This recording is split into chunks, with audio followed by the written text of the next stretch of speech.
Bienvenidos a su espacio de salud, consejos de nutrición y bienestar. Nutridos, porque el comienzo de la salud es la nutrición. Bajo la conducción de Justin Quiroz y Paul Flores. Nutridos, por UCSG Radio 1190 AM.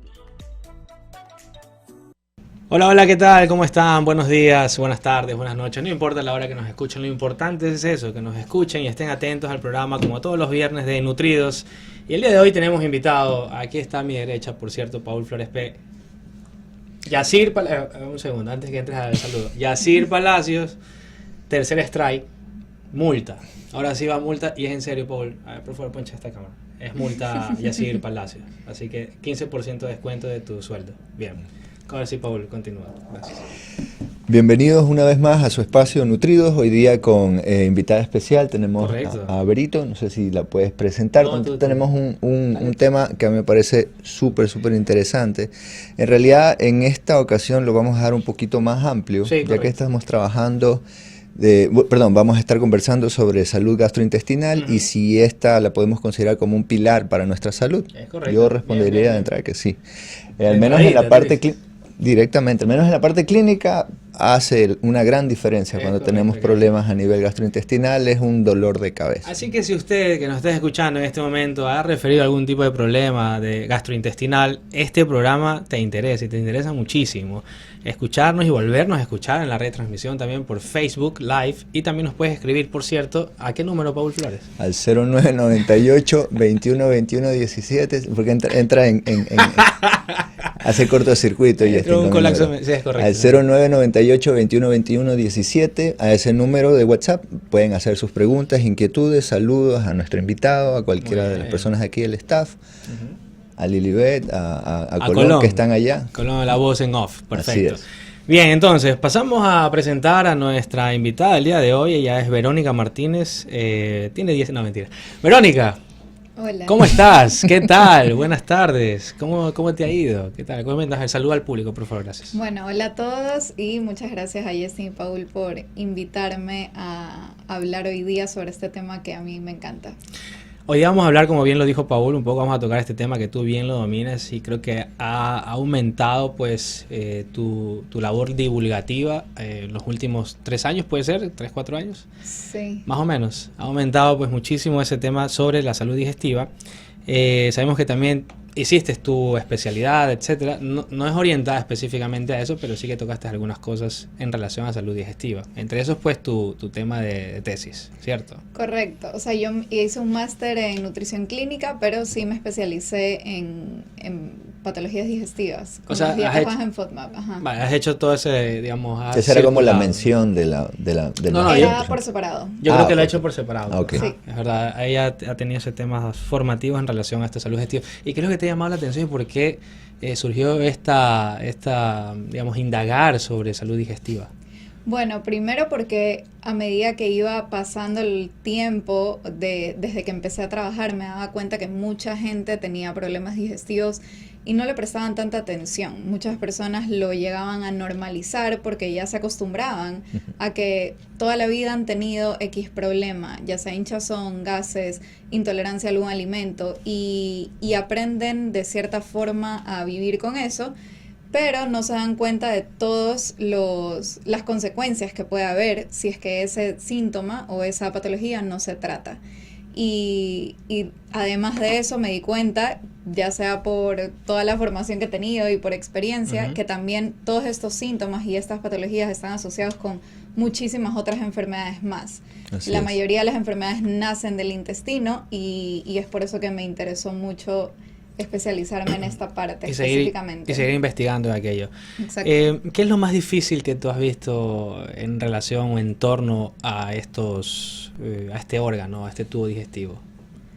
Que, en términos, digamos, en términos académicos, ir entendiendo, aprendiendo cómo llevar o entender los procesos digestivos. ¿Qué es lo más complejo que ves ahí? Como profesional, podría decirte que lo más complejo es que la mayoría de enfermedades del sistema digestivo tienen síntomas muy similares. Wow. Y eso se complica un poco al momento de dar un tratamiento nutricional, porque si no hay un buen diagnóstico, se puede caer en esta un poco prueba-error hasta realmente encontrar, o caer en lo que mucha gente cae, que es simplemente tapar el síntoma. Es decir, si yo tengo, qué sé yo, estreñimiento, consumir más alimentos ricos en fibra para ese estreñimiento, pero no voy más allá de ver cuál es la raíz de ese problema. Eso es algo que hace mucha gente y bueno, una de las cosas más difíciles. Yo creo que eso es un abordaje típico, el tema este de la fibra, ¿no? De que estás estreñido, come más fibra, ¿no? Que tienes de pronto un proceso diarreico, entonces modifica la fibra. Entonces, este tema de la salud gastrointestinal no es mediado únicamente por más o menos fibra que tú le aportes, sino que entrarían, entonces lo que yo entiendo, entrarían pues más aspectos a suscribirse a este tratamiento. En relación a eso, entonces, por lo cual te hemos invitado también para que nos ayudes a discernir muchos de estos aspectos. Entonces, dentro de tu labor profesional, ¿cuáles son los problemas digestivos que más te has encontrado? Bueno, uno de los más comunes podría ser gastritis, síndrome de intestino irritable o colon irritable, que mucha gente lo conoce. ¿Pero está bien dicho colon irritable o no? Sí, se lo puede decir así. En realidad el nombre técnico y más apropiado es síndrome de intestino irritable. Vale. Pero se lo confunde mucho con otras patologías, ¿no? Sí. Bueno, es que en realidad el síndrome de intestino irritable o colon irritable puede ser como consecuencia de otras patologías y además que es un diagnóstico por descarte. No existe ninguna prueba como tal que te diga sí tienes colon irritable. Y eso muchas veces hace que las personas digan, bueno, yo tengo colon irritable porque me hice otras pruebas y me salió negativo. Ok. O sea, ¿no hay una prueba específica o sí? No hay una prueba específica. Hay ciertos lineamientos que se pueden ver que durante X cantidad de tiempo tengas todos estos síntomas, pero no hay un examen, no hay un test, no hay una analítica que te diga si tienes colon irritable. Vale, entonces, digamos, dentro de la anamnesis que tú realizas con el paciente o la entrevista que haces con el paciente, vas haciendo estos descartes. Sí, en realidad siempre recomiendo que el diagnóstico ya esté hecho por un gastroenterólogo. Claro, entonces llega con un previo diagnóstico a todo esto. Sí, debería, es lo ideal. Siempre recomiendo que cuando me escriben a ver información, siempre pregunto, ¿has ido donde un gastroenterólogo? Si no has ido, anda primero y después vienes. Yo tengo unas inquietudes sobre ese escenario. Ay, inquietud. ¿No? Música de inquietud, por favor. ¿Llega el paciente a tu consulta por recomendación del gastroenterólogo o ya por ver otras opciones, o ya llega un paciente con un abordaje nutricional dado por el gastroenterólogo? Hay de todo, la verdad. Hay gente que llega a mí por mi página de Instagram y como que ve que yo trato este tipo de enfermedades. Hay personas que vienen por referencia de gente conocida, hay personas que vienen por recomendación de un médico. Entonces, sí, depende. En caso de que vengan por personas conocidas o por Instagram, siempre trato de que preguntar si es que han ido a un gastroenterólogo para que vayan primero. Y si no han ido, les recomiendas que primero, o que tendría que ir a la par. Le recomiendo que primero vaya allá porque es el que al final va a dar un diagnóstico. Y con eso tú trabajas. Y con eso yo trabajo. Con el diagnóstico. Claro. Bien, entonces, respondiendo a la pregunta de inicio para la cual iniciamos el tema el día de hoy, ¿forma o no la digestión uno de nuestros pilares en salud? ¿Tú qué opinas en relación a eso? Que totalmente. Totalmente, exacto, sí, totalmente. Totalmente. Y ahí voy a lo que decía al principio, que en realidad el 90% de las enfermedades nacen del intestino o están relacionadas con el intestino, y que si mejoramos esa parte digestiva, podemos mejorar muchísimas otras enfermedades. Eso es interesantísimo, Paul. Dentro de tu también amplia labor clínica con pacientes con enfermedad renal crónica, ¿has presentado o tú has visto que han existido modificaciones gastrointestinales en ellos o no? En muchos casos sí, porque rara vez te llegan los pacientes con una sola patología. O sea, una cosa lleva a la otra y pues mientras más avanzados están o tienen otro tipo de enfermedad que aporta ese estado inflamatorio, pues termina generando un entorno, digamos, hostil para la microbiota, una disbiosis, cuestiones que terminan generándole un miedo a comer, porque aunque tengan hambre y disfruten del comer, terminan pasándola tan mal que prefieren no hacerlo, ¿no? O lo hacen con miedo o te llegan con... Pero es que me dijeron que todo esto no podía, ¿no? Y bueno, ya llegará en su momento. Tocaremos más esa parte de las listas de prohibidos, por ejemplo, con algo tan sencillo, bueno, sencillo entre comillas, ¿no? Como una gastritis, la cantidad de alimentos que ni siquiera se toman el tiempo de antes de descartarlo, hacer ajustes con relación a los volúmenes, la frecuencia, ¿no? Los tiempos probablemente, que yo me adelanto un poco, que probablemente antes de decir, mire, no coma cítricos o no coma ají, me encantó lo que tú decías, que obviamente si fuera por no comer a las horas, porque esa siempre es la excusa, ¿no? Sí. Si no he comido a la hora que tengo que comer, o tengo gastritis porque soy muy ocupado, o porque como mucho ají, o sea, la gente en la India, la gente en México, ¿no? Todos los estudiantes de salud, sobre todo los estudiantes de medicina, pues estudiasen todos. Claro, y esto es un detalle importante porque forma parte de los determinantes sociales de la salud, que es el ambiente. Entonces, aquí, dentro de lo que he leído, se resaltan dos vertientes en el tema de ambiente. El ambiente hablándose del desarrollo, es decir, todo lo que participa en la parte exterior, y el ambiente que es lo que participa en la parte interior del hospedador, ¿no? En este caso, cuando hablamos del ambiente, no sé si de pronto tú lo hayas leído o lo tengas bajo ese concepto, pero el ambiente dentro del paciente o dentro del hospedador, pues básicamente se va a regir a la microbiota intestinal, a la secreción de ciertas vitaminas como la B12, B2, vitamina K, ácido fólico, y también la última, que es a la producción de ácidos grasos de cadena corta. Esto también juega un papel importante, hablando de forma inherente, tocar de la microbiota intestinal y la salud digestiva, ¿no?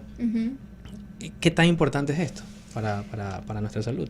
Sumamente importante, porque en realidad la microbiota, que para las personas que nos escuchan y no saben qué es el conjunto de microorganismos que está en nuestro cuerpo. Correcto. Digo cuerpo porque también la microbiota no solamente está en el intestino, sino en ojos, en piel y demás. Pero es más ADN bacteriano que ADN humano. Ese es el microbioma. Es el microbioma. El ADN tal, pero bien, perfecto. Pero bien, buen dato. Continúa.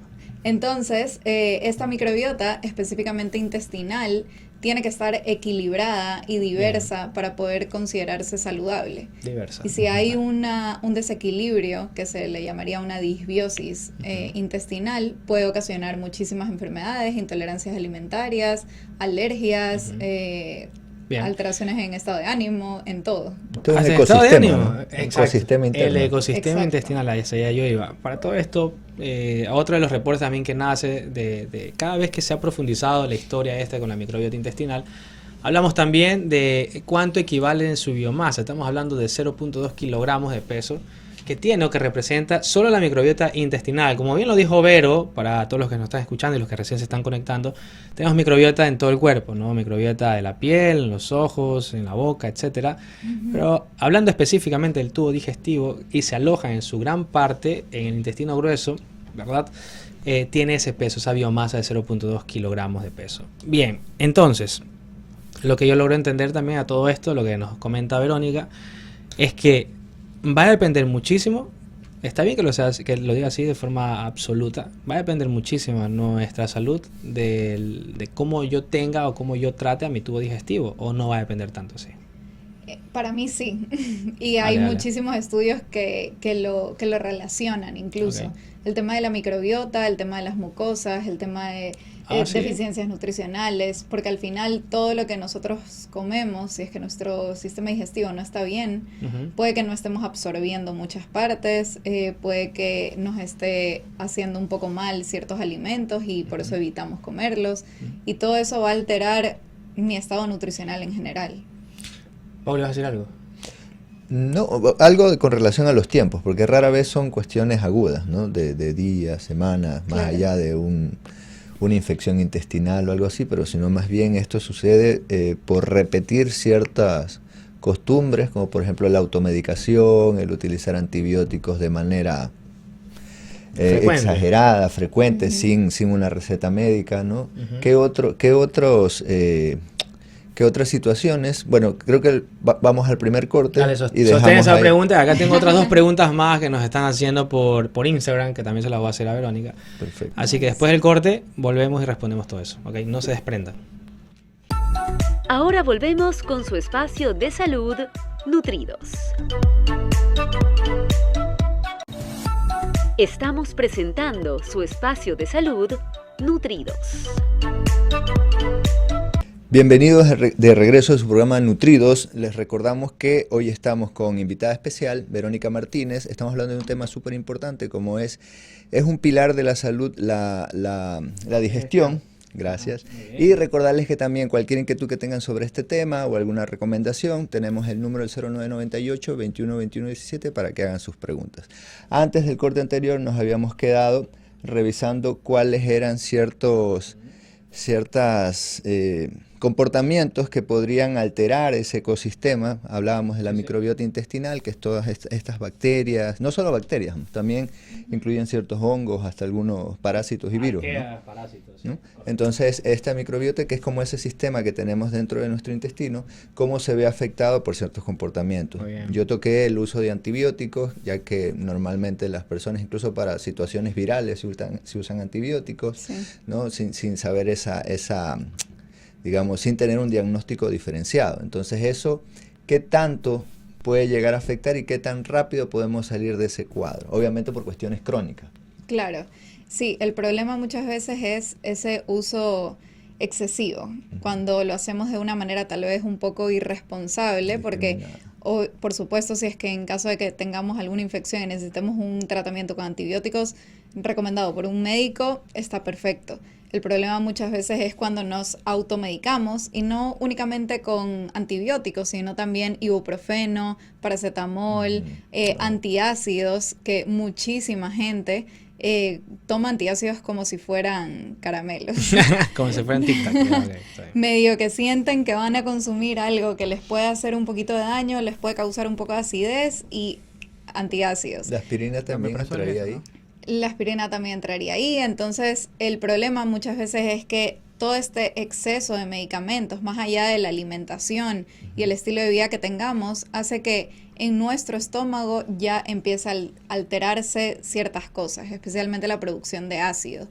Y si no tenemos un buen nivel de producción de ácido, eso hace que ya en nuestro intestino todo se vea afectado.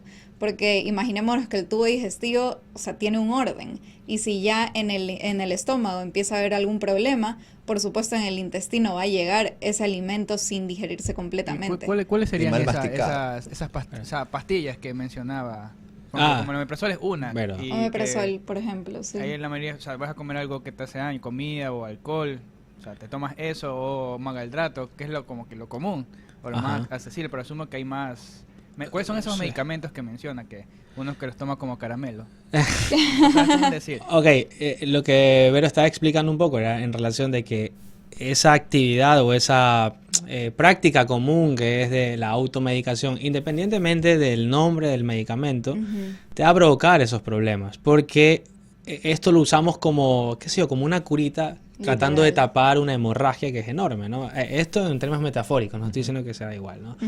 Pero para lo que nos están escuchando, Colón acaba de hacer una pregunta en relación a esto, porque imagino que él tiene esos desórdenes, entonces quiere saber cómo evitar ese tipo de desórdenes, ¿verdad? Entonces, por ejemplo, el omeprazol, tomar antibióticos, tomar ibuprofenos, eso, ¿qué es lo que te puede generar según lo que más o menos tú has, digamos, entendido en toda esta práctica tuya? Claro, es eso justamente lo que decía, que hay una menor producción de ácido clorhídrico en el estómago. Muchas veces nosotros pensamos que al sentir acidez tenemos un exceso de ácido. A veces es porque tenemos poco ácido. Y en realidad el ácido no es malo. Nosotros necesitamos ácido para que se secreten ciertas enzimas que van a ser como estas tijeras que van a descomponer el alimento de pedazos grandes a pedazos más pequeños. Y también necesitamos el ácido para absorber ciertas vitaminas, como por ejemplo la vitamina B12.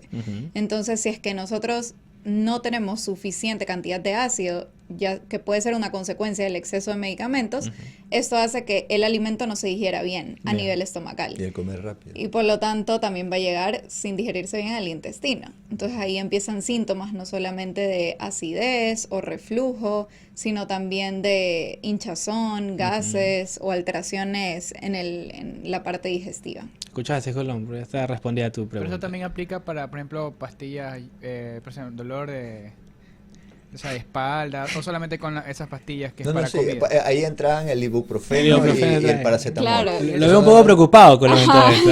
¿Qué está pasando? Eso es porque se está dando cuenta que está consumiendo más de lo que debe. Aquí ahorita te va a recomendar un buen gastroenterólogo. No te hace nada. Yo tengo un problema, ¿te acuerdas? Sí, es correcto, es verdad. Entonces, por ejemplo, un dolor pastillas crónico fuertes, como saldear, okay. esas cosas. Entonces, a veces, como dice ella, uno piensa que tiene acidez y no es porque es porque nos falta. Y la gente dice, tienes gastritis o no sé qué, no sé cuándo. Entonces, la gente por desconocimiento lo hace. Exacto. Es correcto. Sí, me preocupé también. Ok. Paul, continúa y vas a comentar algo antes que te interrumpa. La parte de cuando son, por ejemplo, deportistas o manejan dolores por artritis, artrosis, entonces el uso continuo, ¿no? y sin considerar el efecto que va a tener a mediano y largo plazo, ¿no? Con los ajustes del caso de la alimentación, puede generar un problema mayor, ¿no? En este caso, y no solo a nivel gastrointestinal, sino también a nivel renal. No, sí, muchos supuestamente. ¿no? La cuestión es la dosis y el tiempo que le vas a dedicar. Y la asesoría profesional. No, estábamos hablando de la recomendación de un médico. Claro. Y la mayoría de los casos son, voy a la farmacia y le pregunto al de la botica, ¿qué me puedo tomar para Eso es el mejor de los casos, digamos, entre comillas, ir a preguntarle al de la farmacia, ¿no? El caso más común es preguntarle a la amiga, a la mamá, a la abuelita. La mamá de la mamá de la mamá de la mamá. Me hizo súper bien. Exacto. Claro. Entonces, yo creo que por ahí va más o menos los tiros de Colón, que ha preguntado y no ha ido directamente al profesional, ¿no? Más o menos así. Ok, le estamos preguntando. Ok, ya está, saldada la cuenta entonces. Oye, acá tenemos más preguntas, por cierto, la gente se ha alborotado y me parece muy bueno esa parte. Claro, así que vamos a empezar con una de ellas. Bueno, para todo esto, Paola Toro comenta y dice, ¿qué se podría hacer cuando se tiene una disbiosis intestinal? Bueno, primero ver cuál es la razón de la disbiosis. Yo siempre trato de ir como a la raíz del problema, porque a veces aunque pensamos que la disbiosis intestinal es el problema principal, puede ser que esa disbiosis sea consecuencia de otras cosas, como por ejemplo que no se esté masticando bien, mala salud oral, mala salud estomacal o ya intestinal. Después de descartar todo eso, hay que actuar sobre la raíz de ese problema. En caso de que sea una disbiosis, primero hay que tratar de ver si es que las mucosas del intestino están bien y después repoblar con ya probióticos, no necesariamente en suplementación, sino también a partir de alimentos, para poder equilibrar un poquito esta microbiota. Okay, ¿y cuáles son esos alimentos? Me veo obligado a preguntarte eso al momento que tú dices. ¿Cuáles son esos alimentos? De forma genérica, no lo puntualices. Fermentados, como chucrut, kombucha, el yogurt. Vale, ok. Con eso podríamos hacer una repoblación. Repoblación de todos estos microorganismos que tal vez nos estén haciendo falta.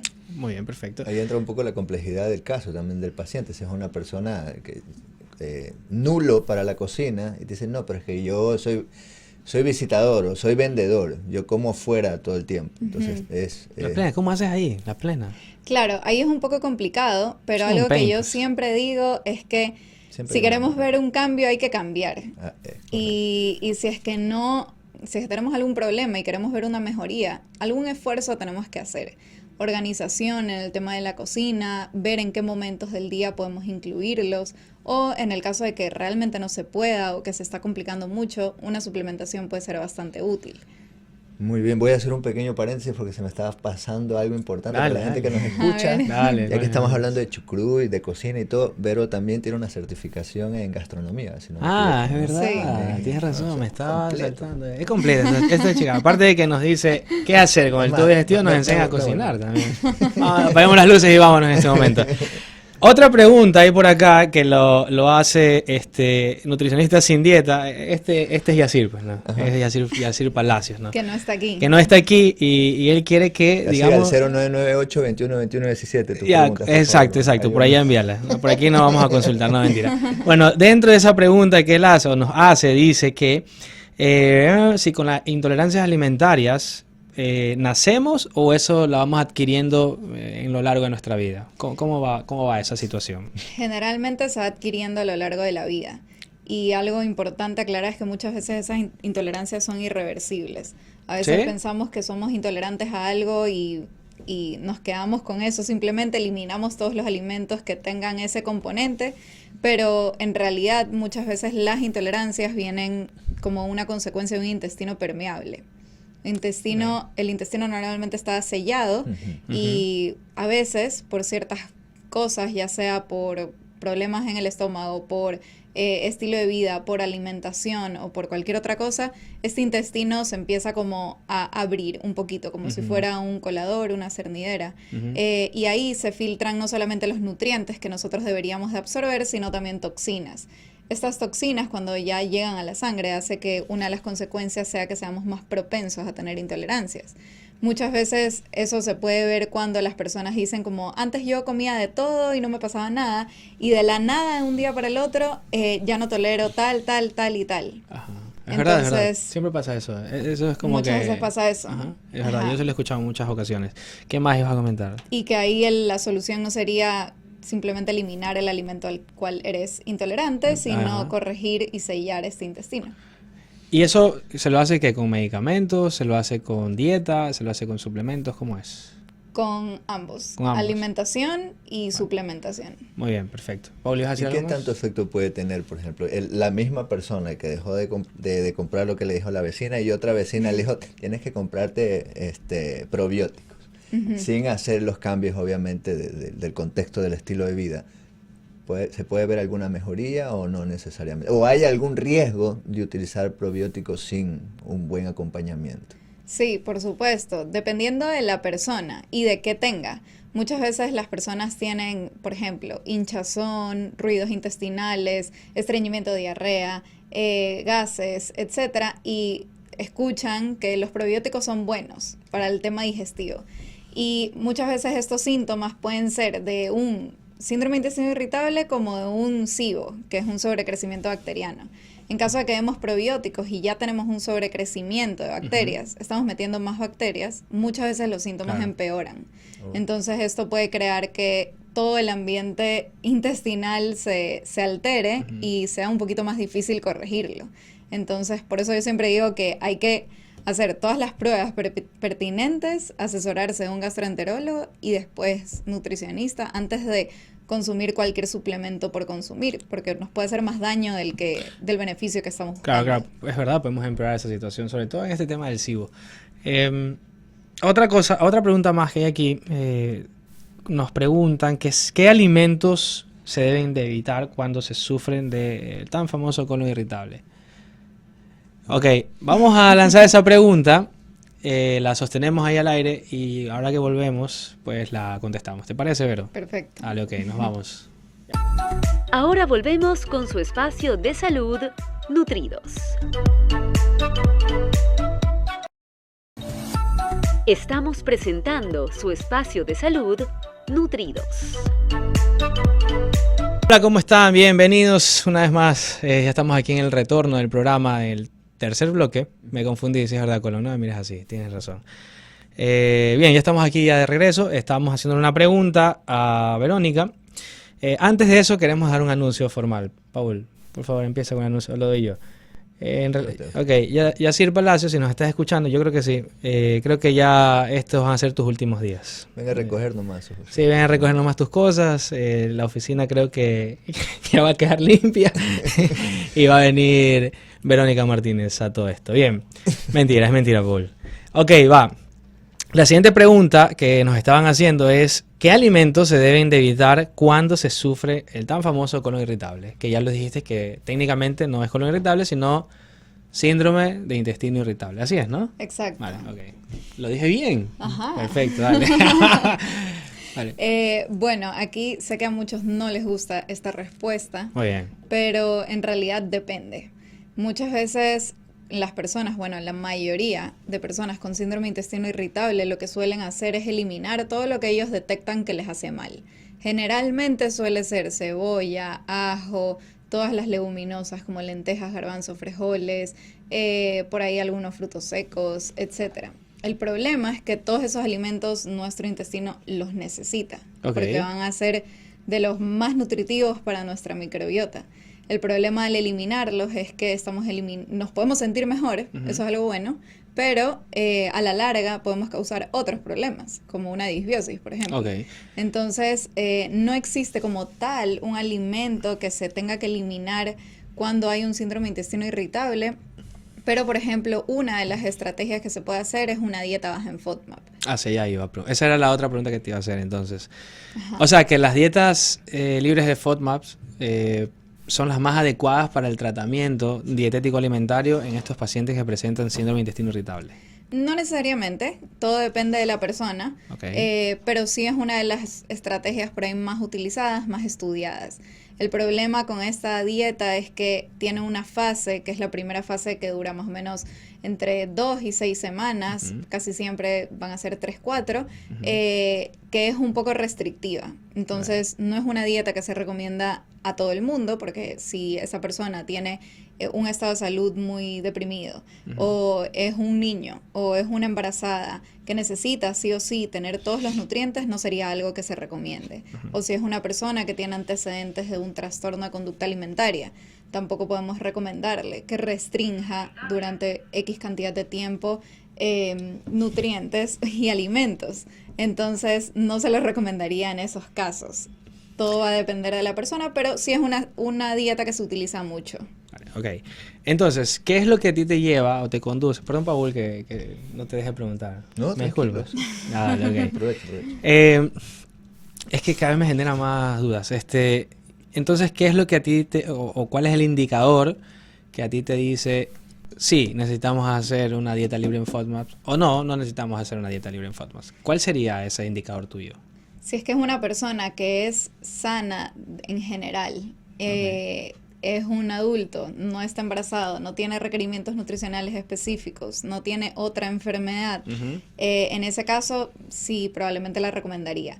Si se le hace fácil, si se adapta con su estilo de vida también y con sus gustos, en ese caso sí. Pero claro, si tiene todas esas variables entonces que tú acabas de decir, pues no la indicarías en todo caso. Claro, si tiene todo lo otro que comenté antes, no. No lo hicieras. Por otro lado. Perfecto. Ahora sí, Paul, ¿entras con otra cosa? Me estaba acordando que algo parecido a lo que padecen tanto mi papá como mi mamá. ¿Sí? A la hora le tienen pánico a la lechuga, a la cebolla, porque les sienta mal. Pero no es mi línea, ¿no? Lo han manejado hasta con gastroenterólogo, pero bueno, ya sé que ya estás aquí y cualquier cosa lo podemos manejar. Porque en realidad, la batiseñal tienes que enviar nada más. No, es que por ejemplo, hace poco, tú conoces el ceviche de chocho que yo hago. Es correcto. A mi mamá le encanta. Es delicioso, por cierto. No lo he probado. Gente que nos está escuchando, por si acaso, a Paul Flores P, ahí está, todo lo que nos están viendo ya. A Paul Flores P le sale un ceviche de chocho, pero súper bueno, plena. La próxima vez para que lo pruebes, y como es en base a muchos vegetales, ¿no? Mucha cebolla, pimientos, entonces mi papá le dio miedo la última vez.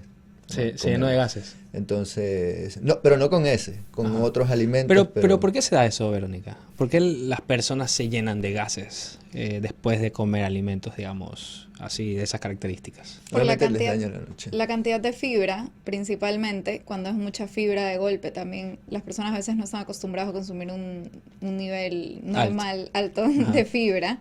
Claro. Y cuando hay mucha de esa combinación puede ocasionar esos síntomas. También la masticación. La mayoría de personas come muy rápido y si no masticamos bien los alimentos, van a entrar como en un tamaño mucho más grande a nuestro estómago, y 2, la masticación ayuda a que se liberen más enzimas digestivas, que son estas tijeras que comentaba antes. Entonces, si no masticamos bien, probablemente no liberemos suficientes enzimas y ocasiona algunos síntomas. Y cuando se genera, digamos, esta problemática aguda de que me lleno de gases y tal, ¿cuál es la recomendación? ¿Eliminar los alimentos que me han producido gases o seguir adaptándome a esa exposición de alimentos que me han generado gases? ¿Cuál sería ahí la indicación? Lo que yo suelo recomendar más es eliminar tal vez algunos por un tiempo. Okay. Y después reintroducirlo, porque como decía antes, la mayoría de esos alimentos que suelen causar más gases son necesarios para nuestro intestino. Entonces, si es que los eliminamos para siempre, no vamos a tener otros problemas después. Pero eliminarlos por un tiempo para más que nada calmar un poquito el intestino puede ser útil. Ok, aquí preguntan por qué serían interesantes esos alimentos, digamos, brindárselos a nuestro cuerpo. O sea, esta fibra que tú estás comentando, ¿qué función cumple? Claro, la fibra, todos los vegetales, frutas, leguminosas, etcétera, son altos en fibra. Y lo que hace la fibra es que, si bien es cierto, nuestro cuerpo no lo absorbe, sí van a ser como unos barredores que van por el intestino. Es decir, que van a ir moviendo un poquito el intestino para eliminar todo lo que no necesitamos y quedarnos con lo que sí necesitamos. Entonces van a ser importantísimos para la microbiota. Ok, y sirve de alimento, como tú lo has dicho también, ¿no? Para aquellas bacterias que se encuentran ahí, ¿no? Y a partir de ahí empiezan a secretar algunas enzimas o metabolitos. Bien, pero no vamos a profundizar en ese tema. Perfecto. Otra cosa, Paul, ¿vas a comentar? Acordándome que normalmente suelen venir combinados todas las cosas. Son personas que, este tipo de pacientes, por ejemplo, dicen, no, es que yo solo tengo 10 minutos para comer. Y como mientras estoy en el ordenador o viendo las noticias, ¿no? Y aparte de que no mastico lo suficiente los alimentos, tengo un problema de hipocloridria, por ejemplo, ¿no? Y aparte de eso me genera un colon irritable. Exacto. Perdón, ¿qué es hipocloridria, Paul Flores? Gracias. Es cuando no tenemos la suficiente cantidad de ácido clorhídrico en el estómago y obviamente se ve dificultada la digestión, el rompimiento de estos. Perfecto. Para que puedan llegar a ser más eficiente el trabajo ya de absorción a nivel intestinal. Muy Entonces bien, le llega complicado desde el inicio. Y eso sin considerar la elección del alimento. Viene la elección, mal masticados, y bueno. Las carnes de res podría aumentar esta agente problemático con hipocloridria, por ejemplo. No, pero suele pasar de que a bajo nivel de ácido no se libera una enzima que se llama pepsina, que es para digerir las proteínas principalmente. Es por eso que las personas con hipocloridria generalmente les pasa que las carnes les parece como muy pesado. Y si no tiene vesícula, peor. Peor todavía, claro. Y además puede generar una probable anemia, tal vez, porque no hay una correcta absorción del hierro. Exacto. La absorción debería ser en un ambiente ácido. Otra pregunta. Esta no es mía, esta es mía, esta no la han hecho acá en Instagram.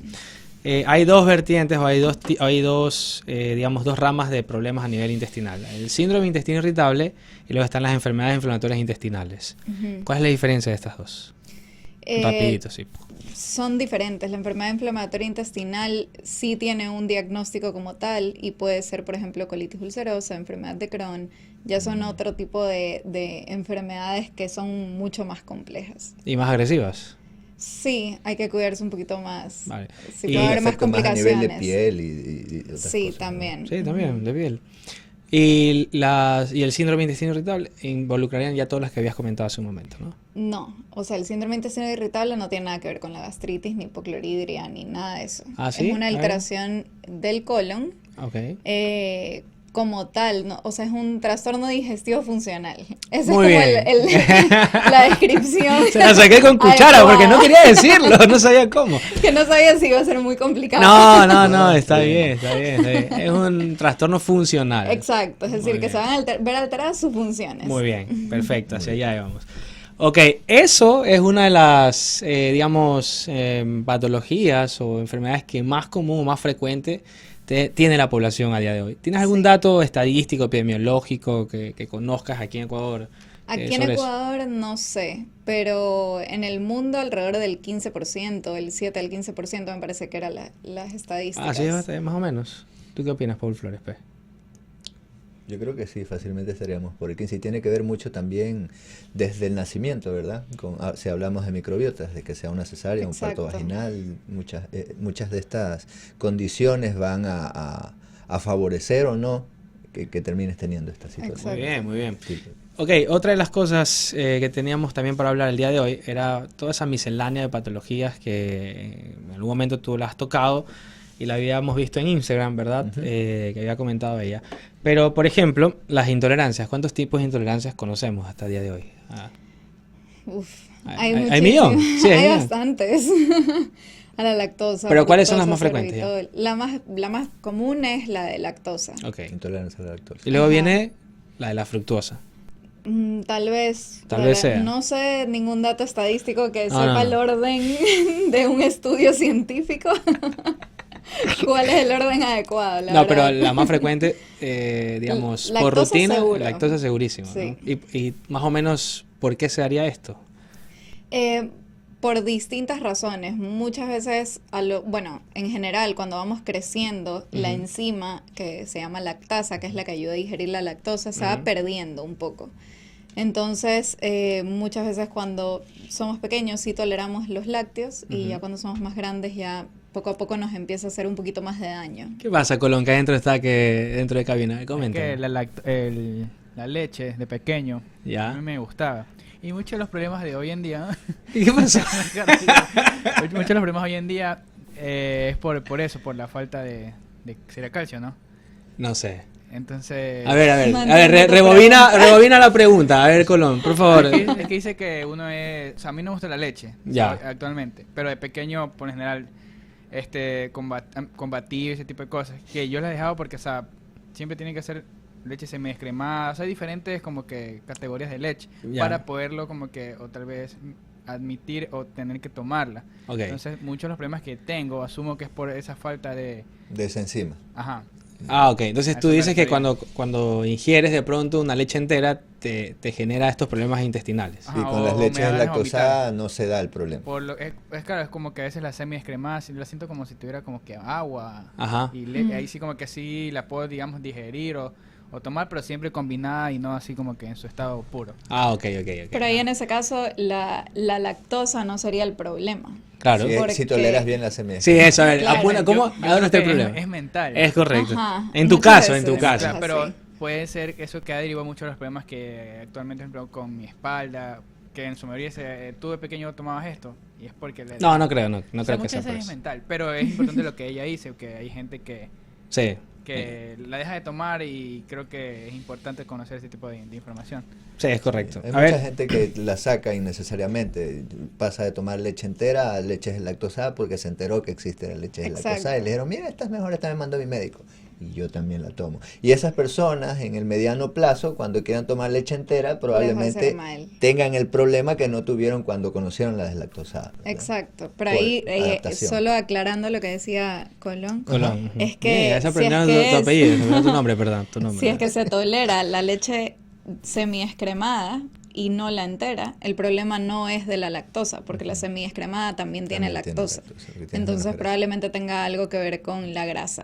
Porque la entera tiene mucha más cantidad de grasa. Ya te dieron, loco, un diagnóstico entero. Acá hay otra pregunta y va direccionado más o menos a lo que estamos comentando. Y dice Paola que ella tiene una lista enorme de intolerancias. Dice que, bueno, no sé cómo lo ha descubierto, pero bueno, lo tiene ahí. Pero son alimentos que ella ha comido toda su vida y luego las ha quitado. Y dice que de pronto, si ella ha quitado de la nada, por ejemplo, la lactosa, ¿se puede hacer intolerante a la lactosa o no? Sí, es verdad que si tú quitas los lácteos, tu cuerpo como que la va perdiendo porque no la necesita. No necesita la lactosa, entonces, ¿para qué seguir produciendo la misma cantidad? De lactasa. Es por eso, de lactasa. Bueno. Es por eso que muchas veces cuando dejamos de consumir lácteos, porque escuchamos que los lácteos son malos, pasa que después cuando los queremos volver a consumir no los toleramos muy bien. Ok, sí puede pasar eso. Entonces, ok, nos tenemos que ir a un último corte, me parece, ¿cierto? Ok, nos vamos a un corte, Paul, y ya volvemos y ya estamos de regreso con el programa. Ahora volvemos con su espacio de salud, Nutridos. Estamos presentando su espacio de salud, Nutridos. Bienvenidos nuevamente a su espacio Nutridos. Estamos hoy junto a Justin Quiroz y tenemos invitada a Verónica Martínez. Hola. Benefits, todos escuchen bien, muy recomendada la página, sobre todo en toda la línea que nos lleva hoy día a este programa, que es la línea de el manejo de salud digestiva e intestinal. Es correcto. ¿No? Antes del corte teníamos una pregunta súper interesante, no sé si la puedes volver a... Sí, la vuelvo a hacer. Paola, que la veo que está bastante interesada, habla sobre bueno, ya respondimos esto de los alimentos y tal, y ella dice que en efecto se ha hecho un test de intolerancia y que con el cabello, yo no sabía, eso es lo que estábamos hablando en el corte, que hay varias formas de hacer estos tests. Uno de ellos pues, es utilizar una hebra de cabello. Ella dice que le han hecho ese mismo y lo enviaron a Europa y se demoró unos 15 días a un mes aproximadamente de traerle y le dieron una lista interminable de intolerancias a alimentos, ¿no? Y alimentos prohibidos evidentemente de la mano. ¿Cuál es tu posicionamiento sobre eso, Verónica? En realidad no son tan fiables. No se me escucha. Ahí va. Que en realidad no son tan fiables. Yo no suelo recomendar ese tipo de tests porque no tienen una base muy científica. Existe ya sea ese del pelo o de sangre, también por exposición a alimentos IgG, pero no tienen como una base científica muy fuerte. La forma más fiable para poder detectar si hay una intolerancia o no es por el test de aire expirado. ¿Hidrógeno expirado? Ajá. O aire expirado es lo mismo, ¿no? Porque puede ser hidrógeno metano, dependiendo. Dependiendo de todo eso. Sí. ¿Y eso lo hacen aquí en Ecuador? ¿Tú has visto? Aquí en Ecuador, sí tengo algunos pacientes que lo han hecho con el gastroenterólogo. Pero pero es específico para algo. Es específico para algo, claro. O sea, tú envías la orden y tú dices, necesito... El problema es que económicamente va a salir mucho más caro, obviamente, y se tiene que tener una sospecha muy específica de un componente, porque se hace el test de intolerancia a la lactosa específicamente, o de la fructosa específicamente, o de sorbitol específicamente. Y tiene que estar en exposición de ese alimento siempre. Tiene que estar en exposición a ese alimento para que pueda salir un resultado fiable. Claro, para saber. Ahí es donde entra también la metodología del FODMAP, de la dieta FODMAP, o no tiene nada que ver. Claro, el problema es que si se hace una dieta baja en FODMAP, estamos haciendo esa dieta y en la mitad se hace un test de ese tipo, puede salir un falso negativo. Un falso positivo. Tiene que ser antes. Un falso positivo. Negativo. No, un falso negativo. Claro, puede salir que no es intolerante. Es verdad, tienes razón. Porque ya no está la gente que le causa pues eso. Exacto. Verdad, tienes razón. Ahí está contestada, Paula, tu pregunta. Aquí hay otra, bueno, no pregunta, sino un comentario que se adhiere a lo que estamos comentando nosotros. Nelly Quintanilla dice, sí, en efecto, esto pasa cuando se disminuye y la permeabilidad también cambia con el tiempo. La única solución es conocer la tolerancia de forma individual y adaptarse a ella. Totalmente. Pero aparte de conocer la intolerancia, también sanar el sistema digestivo. El sistema digestivo. Ajá. Bien. ¿Ibas a decir algo, Paul? ¿No? Te vi preparado para comentar algo. No, algo del tubo digestivo decía que también tiene una capacidad de sanarse muy rápida por el recambio celular. Propia del epitelio, de los enterocitos. Tiempo de vida del enterocito. Ya está bien, es verdad. ¿Qué tiene que ver por cierto, la mucosa intestinal en todos estos problemas? O sea, ¿la mucosa intestinal juega un papel importante o no? Importantísimo. La mucosa intestinal es lo que va como a cubrir, lo que va a proteger todo el sistema digestivo, porque también está en el estómago. Entonces, si es que esta mucosa está muy dañada, muy finita o alterada, vamos a tener problemas sí o sí. Entonces, por eso muchas veces la primera fase del tratamiento va a ser regenerar la mucosa para después comenzar a incorporar otras cosas, porque si la mucosa no está en un buen estado, puede ocasionar esto de que no toleremos muchos alimentos. Es correcto. Entonces, por mucho que queremos mejorar la alimentación, la persona no los va a consumir porque se va a sentir mal, y nadie se quiere sentir mal, por supuesto. Es verdad, tienes razón. Eso también pasa en deportistas, ¿sabes? Cuando le damos mucho volumen o demasiada cantidad de alimentos, y además también cuando se exponen a actividades físicas de alta intensidad, pero extenuante.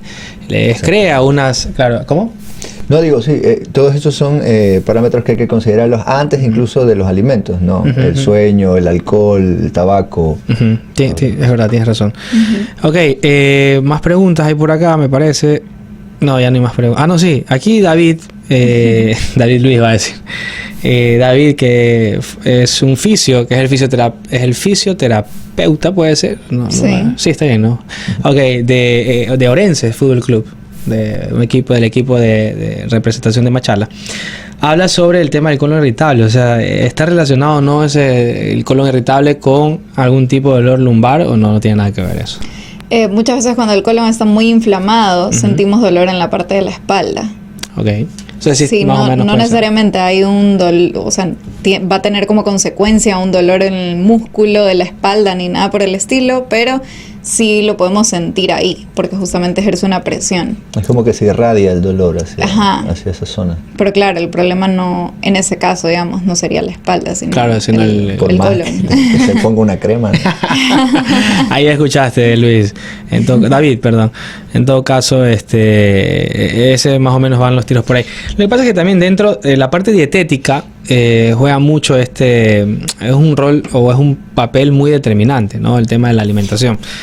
Digamos, la ingesta, yo porque lo conozco un poco a este sujeto, su dieta es básicamente en carnes de res, embutidos, etcétera, alcohol, ya no te voy a seguir vendiendo. Entonces ese tipo de cosas, pues, no, tampoco estoy hablando de ti, Colón, por si acaso. Y evidentemente, pues, sí, se pone nervioso, se lo toma personal. Sí, entonces yo creo que también pasa o va de la mano con el tema de dietético, ¿no? Sí.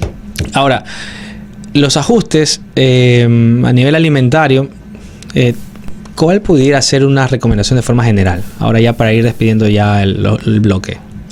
De forma general, en caso de que no haya ninguna enfermedad. No haya nada de fondo de pronto. Vamos a verlo desde ahí, arrancamos. Recomiendo una alimentación antiinflamatoria. Es decir, que tenga vegetales, frutas y vegetales seguro. Ajá. Las leguminosas son bastante importantes, incluir lentejas, garbanzos, frijoles, frutos secos, semillas. Los pescados, especialmente pescados grasos, también es muy recomendable porque tiene cantidad importante de vitamina D, omega 3 y todo esto va a ser antiinflamatorio para el intestino. En caso de que se incluyan cereales que sean integrales para aportar un poco más de fibra, y el consumo de agua va a ser importantísimo, porque muchas veces las personas no consumen suficiente agua, sí empiezan a comer más fibra y dicen que a pesar de estar consumiendo fibra, siguen teniendo estreñimiento, siguen teniendo gases, siguen teniendo hinchazón y dolor, y en realidad eso muchas veces es tan sencillo como incluir más agua, porque sí, ¿no? Si la fibra no tiene agua, no funciona. ¿Hay algún tipo de dieta particular que sea beneficiosa o repercuta más bien? Por ejemplo, digamos, hablaste mucho de la fibra, pero si una persona tiene estos inconvenientes y por ejemplo está haciendo keto, ¿tendría que considerar seguir ese tipo de dieta, salir o por ejemplo volverse vegetariano estricto? Empezaste, ¿viste? No, para todo. Ya, estoy molestando, dale, a ver. Yo suelo ajustarme mucho a la persona. Okay. La dieta cetogénica no es una de las dietas que recomiendo más a menudo, la verdad. Una dieta low carb, o sea, un poco más baja en carbohidratos, sí es una dieta que suelo recomendar bastante. Dietas vegetarianas y veganas también, si es la persona va bien con su estilo de vida, lo quiere hacer perfecto, o sea, me adapto a eso. Una dieta mediterránea también. Todo va a depender de la persona, y creo que no hay como una dieta específica que va a ser la ideal para una salud digestiva, sino ver cómo se puede ir jugando dependiendo de lo que le guste o no le guste a esa persona. Y con relación al tiempo, que es algo que las personas que no tienen la costumbre o no han tenido la experiencia de trabajar con un nutricionista de la mano y tienen la costumbre de ir a una consulta médica cuando ya me duele algo y que me compro en la farmacia y nos vemos hasta que me vuelve a doler otra vez. O sea, ¿cuánto es el tiempo que normalmente te suele llevar? Un tiempo mínimo por lo menos para sostener este proceso de ajuste y reajuste hasta decir, bueno, así es como ya puedes ir viendo, y inclusive los testimoniales que compartes en tu cuenta, muy buenos. Mira, te he tenido chequeada, está al día. Entonces, estos testimoniales, ¿después de cuánto tiempo ya suelen suceder? Sí, yo justamente es algo que he cambiado este año, porque ya casi no hago consultas sueltas, sino planes de X cantidad de meses. Lo mínimo, en algunos casos, pero muy pocos, son 2 meses. En la mayoría van a ser entre 3 y 6 meses, para que se vea un cambio real. porque como tú dices, la gente somos esas generaciones que quiere todo para ayer, ni siquiera para hoy. Entonces queremos ver cambios rápidos, queremos el suplemento que me haga magia, queremos no tener que hacer ningún cambio con mi alimentación, pero simplemente que me den una pastilla y que todos mis problemas se resuelvan. Y lamentablemente no es así. Y en el tema digestivo, los cambios reales toman mucho tiempo. Aunque, por ejemplo, ciertos estudios dicen que la microbiota puede cambiar en 24 horas, simplemente cambiando la alimentación, pero no son cambios reales. Entonces, para ver cambios reales se necesita tiempo. En efecto, yo he visto para generar un cambio significativo a nivel de microbiota intestinal 15 días como mínimo. Exacto. Para ver un cambio significativo, esto cambiando el tema de la dieta, la suplementación si es que es posible, si es que es necesario, hacer actividad física, porque también cambia mucho este tema de la microbiota intestinal, sobre todo aquellas bacterias anaeróbicas.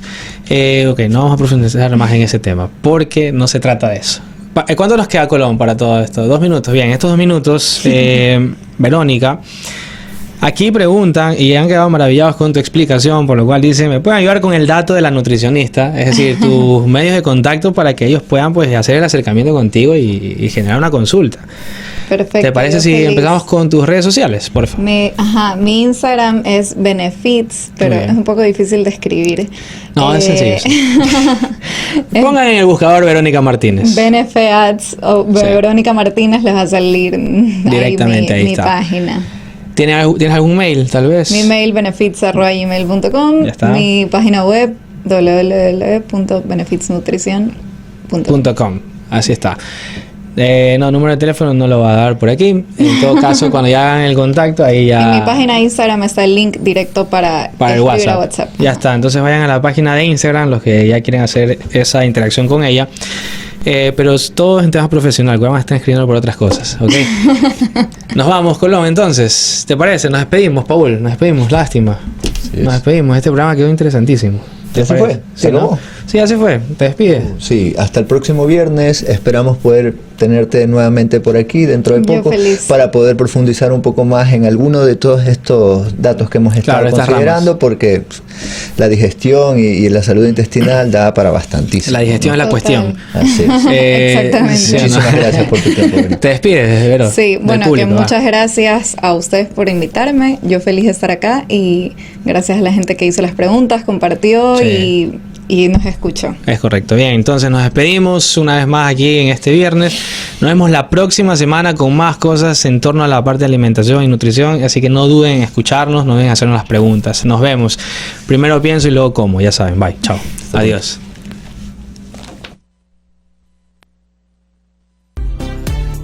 Esto fue su espacio de salud, consejos de nutrición y bienestar. Nutridos, porque el comienzo de la salud es la nutrición. Bajo la conducción de Justin Quiroz y Paul Flores. Nutridos, por UCSG Radio 1190 AM.